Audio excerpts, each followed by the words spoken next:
Ladies and gentlemen, it is me, Will Phil number one, Scott Casey Gale, and today is my 7th TNA Impact review on my channel, Will Phil number one, and my 6th one on the Wrestling Renegades one. Now let's begin with the recap, shall we? Okay, your commentators are Mike Tenay and Taz, and we start off with Austin Aries starts the show by coming down to the ring and reminds us that he's the guy who came up with option C. And after winning the world title last week, he's going to do it again this year and tells Hulk Hogan to come down to the ring and make it official.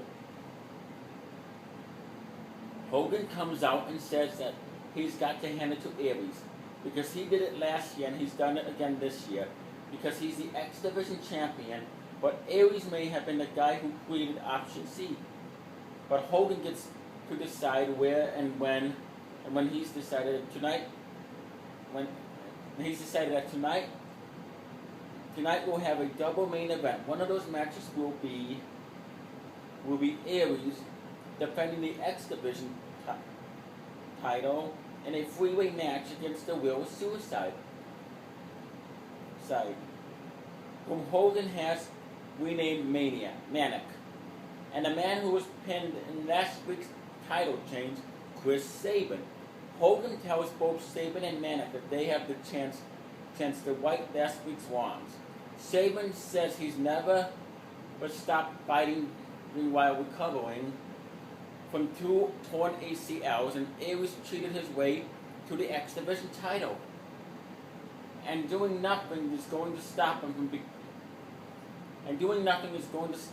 from becoming a 6-time X Division champion tonight. The mystery cameraman knocks on Bad Influence's locker room door, and Kazarian says he doesn't care which version of AJ Styles he gets tonight. They know AJ better than anyone, and he's winning tonight. Speaking of AJ, he's backstage and he's walking.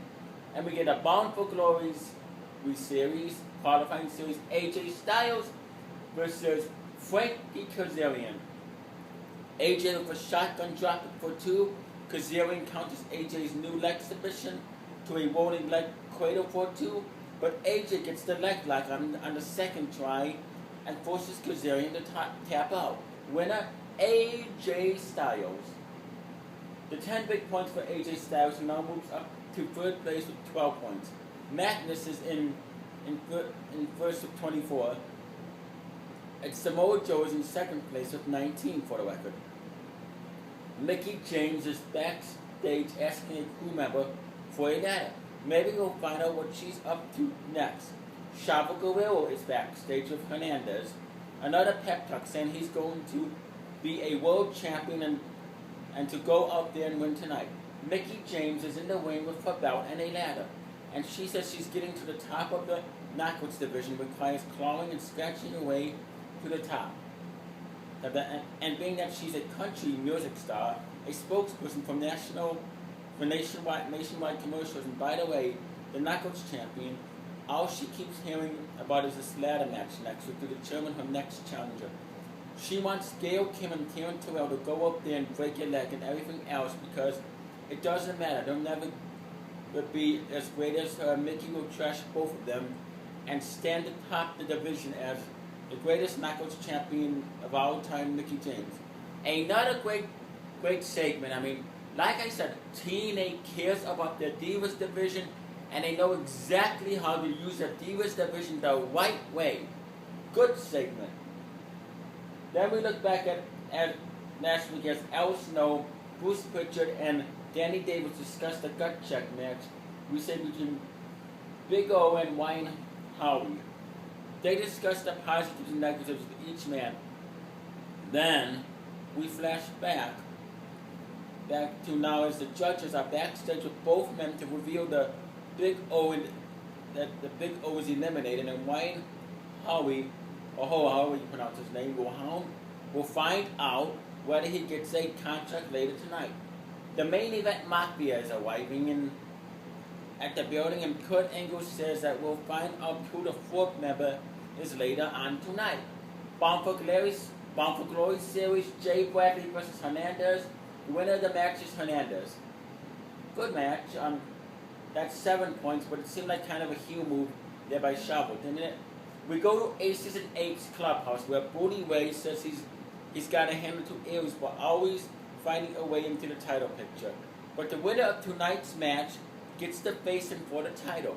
Doc asks which one Bubba would prefer to face, and Bubba says it would be great if none of them were able to challenge him. The rest of the crew likes that one, and they toast to the impending doom of those 3 guys. Then we get a TNA World Tag Team Champion James Storm and Gunner versus Bobby E and Jesse Gardez. Winners, James Storm and Gunner. Then the main event Mafia in a hotel room, and it seems they're walking. Jeff Hardy is backstage, and he says he's got a long history for this, and he knows Joseph Park has a little bit of dark side inside him too. So his plan is to get his points and get out tonight. Sting and Kurt Angle come to the ring, and Angle reminds us that the main event Mafia is back, and repeats himself just in case we didn't hear him. They're back for two reasons: to destroy Aces and Eights and make sure Bully Ray loses the TNA World title. Sting says that the previous main event Mafia consisted of former world champions, and that doesn't always create the greatest unity, so they went to a different direction. This time around, they introduced Samoa Joe, who was a former world champion. Joe says the numbers have been in favor of Aces and Eights, so he went and got a crew of guys who beat up cowards. And with the main event Mafia behind him, he's going to run through each and every man in the Bound for Glory series until he hears his shot. He earns his shot at Bully Ray and chokes him up to win the world title.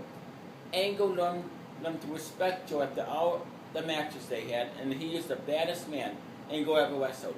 And Joe came up with the idea of the 4th member before main event Mafia, and Angle thought it was a good idea. Angle says people would pick this guy to be the future of Impact Wrestling, but Angle says he is now, and the 4th member of the main event Mafia is Magnus. No surprise there. Magnus comes out and says that when opportunity knocks you, you answer it. And you're looking at the Bound for Glory qualifying series leader. The board says all there is to say about it. Magnus keeps saying sports entertainment, which kind of makes me cringe, but he puts over each of his new buddies, and Sting challenges Aces and Eights to a fight, and isn't worried about them saying there won't be a winner in tonight's main event, because they guarantee that there will be 3. Then we have Jeff Hardy. Then it's Jeff Hardy versus Joseph Park. The winner of the match, Jeff Hardy by DQ. Okay match. So that's 2 points for Hardy, but now Park loses 10 points and has no idea what happened as the referee raises Hardy's hand. Okay.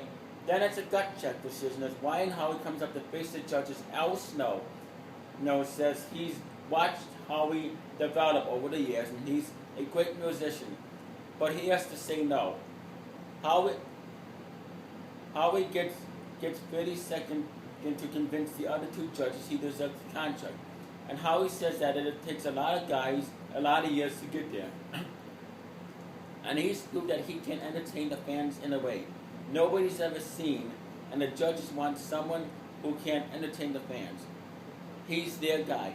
Danny Davis says his mind was made up, but the fans' reaction changed that because the way they booed him out of the ring and didn't rattle him. So he's going to say yes, and now the decision comes from the Bruce Pritchard. Pritchard says Howie got a reaction, no doubt about it, and he won't doubt the heart and desire Howie has. But if this were any other competition on any other night, they might get the chance to go on in the next round. But this is gut check. What happens in Vegas stays in Vegas. And the answer is no. Howie stays in Vegas. Howie looks disappointed but shakes the judge's hands before grabbing his guitar to head home. Aces and Eights is backstage. And it's almost main event time and Bubba wants to get a front row seat. Doc pulls Bubba aside to say he heard the main event Mafia's challenge and says he can take him out tonight. But Ken Anderson comes over and starts ratting on Doc for campaigning before next week spoke.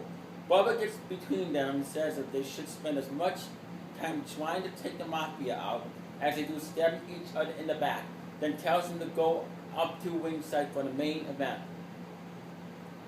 Speaking of the main event, then it's Austin Aries versus Chris Sabin versus Manic for the X Division title. So, Sabin hits a running forearm in the corner. Aries responds by following him into the opposite corner with an IED and puts Sabin on top rope for a super brainbuster. But Sabin reverses and hits a top rope cradle shot for the win.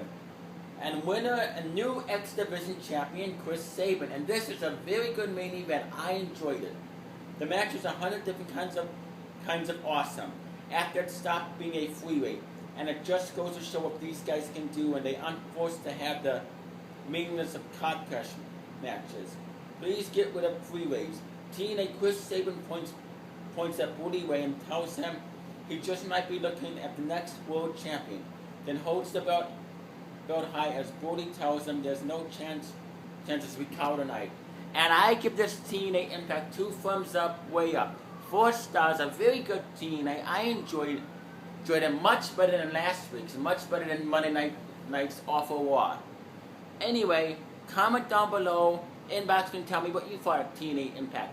Subscribe to Wrestling Renegades 1, subscribe to my other channel, Will Phil #1, subscribe to Kilbert's Wrestling Show 56, subscribe to Michael Miner, subscribe to Godzilla Hawk, Aaron Gregg, subscribe to the Wrestling Goose, subscribe to the Wrestling Goose Society, subscribe to Joe the Show is Back, subscribe to Chase Oliver 68, subscribe to the Tree of Woe Show, subscribe to Off the Rope Show, subscribe to Bears Out 12, subscribe to Mr. Wild.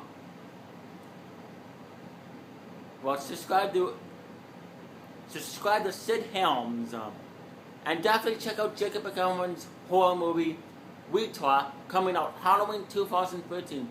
You stay classy, YouTube viewers. Live long and prosper, and peace out.